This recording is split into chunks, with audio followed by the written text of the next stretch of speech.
کی اپیل کرے، ہاتھ اس کے جڑے ہوتے ہیں، وہ معافی مانگ رہے ہوتے ہیں غلطی کو، غلطی دعا اس کو کہتے ٹیک لگا کے بیٹھا، وہ مولوی تیرا بے نوکر نہیں ہے کہ وہیں بیٹھے بیٹھے تو ٹیک لگا کے بیٹھا مجھوں کو وٹ دے گے، بولے گا دعا کرو، یہ کام نہیں چلتا ہمارے یہاں۔ تو نے آٹوں کی لہروں میں لگنا ہی تھا، تو قرآن کی لہر میں نہیں لگا۔ سمجھ میں آئی بات؟ اللہ نے تجھے آٹوں کی لہروں میں لگانا ہی لگانا تھا۔ سبيل الدموع سبيل مريح تنهد يا صاحي كي تستريح وغص الدعاء الخفي۔ میں نے قریب سنا نہیں بٹکا، وہ کہہ رہے میں افطاری میں گیا، میں نے کہا خیر تھوڑا دعا کر لو، کہتے وہ جو بیٹھے تھے سوٹڈ بوٹڈ لوگ گرمیوں میں بھی کوٹ پہن کے دعائیں بیٹھے تھے، وہ کہتے ہیں دعا کا اللہ کے نبی، ہمارے نبی دعا میں عاجزی کرتے، ان سے بڑی شان ہے اس کی میں یہ پوچھتا ہوں، حضرت محمد صلی اللہ علیہ وسلم سے بڑی شان ہے اس کی اللہ کی بات، وہ رمضان میں افطاری کے وقت گر گرا کے عاجزی کے ساتھ دعائیں، اور ہمارے ادھر چودھری ٹھیک ہے جی ایسے ہاتھ کھاتے پلیٹ لگا کے نا جی دعا کا اسٹائل بھی ایسا ہے جیسے فرشتے بھی، میں کہتا ہوں بس اللہ تعالیٰ ان کو روکتا ہوگا، نتر کھانے لے کام، دعا کا اسٹائل بھی نتر کھانا ہوگا، یہ دعا ہے، دعائیں ایسے مانگتے ہیں، دعائیں تو کس کا نام ہوتی ہیں؟ دعا میں آپ کے ہاتھ نہیں ہونے چاہیے، کیا ہونے چاہیے؟ اللہ کے سامنے گر گرا کر آج بھی، جیسے نہیں ایک بندہ پھنس جائے اور رحم کی اپیل کرے، رحم کی اپیل کرے، ہاتھ اس کے جڑے ہوتے ہیں، وہ معافی مانگ رہے ہوتے ہیں غلطی کو، غلطی دعا اس کو کہتے ہیں۔ ہم یہاں پہ ٹیک لگا کے مولوی صاحب دعا کراؤ، جیسے مولوی تمہارے بغیر ہوتا ہے عرف میں بتا رہا ہوں، خیر میں تو اللہ کا شکر کر لیا سے کسی ایسے کہنے والوں کو کرواتا نہیں ہوں، کہتا بندہ لگ کے بیٹھ،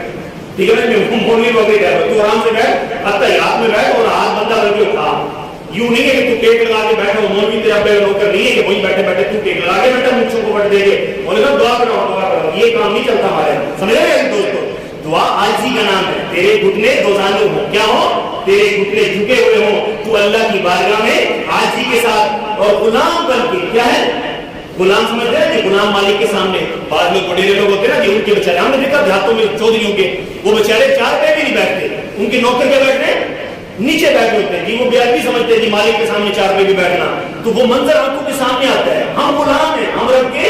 بندے کا معنی ہی غلام ہے، جب دعا کی مانگنے کی باری آئے تو ہم غلاموں کی طرح دوزانو ہو کر اتحیات کے اندر بیٹھ کر جو ہاتھ جوڑ کر رب سے معافی مانگے اور ہماری آنکھوں سے آنسو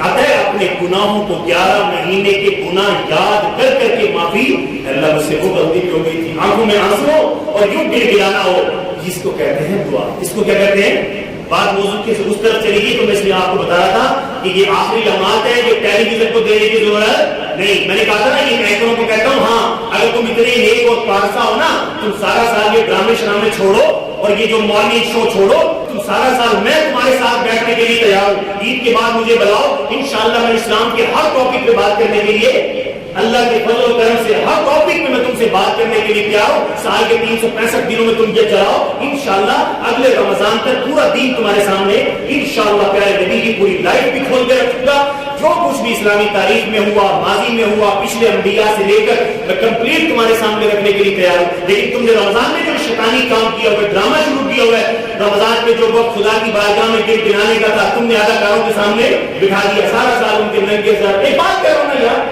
میں ان کو یہ نہیں کہہ رہا، وہ تو شیطان کے اس چکر میں آئی پڑی ہے، پیسے ریٹنگ صرف کیا چکر ہے جی،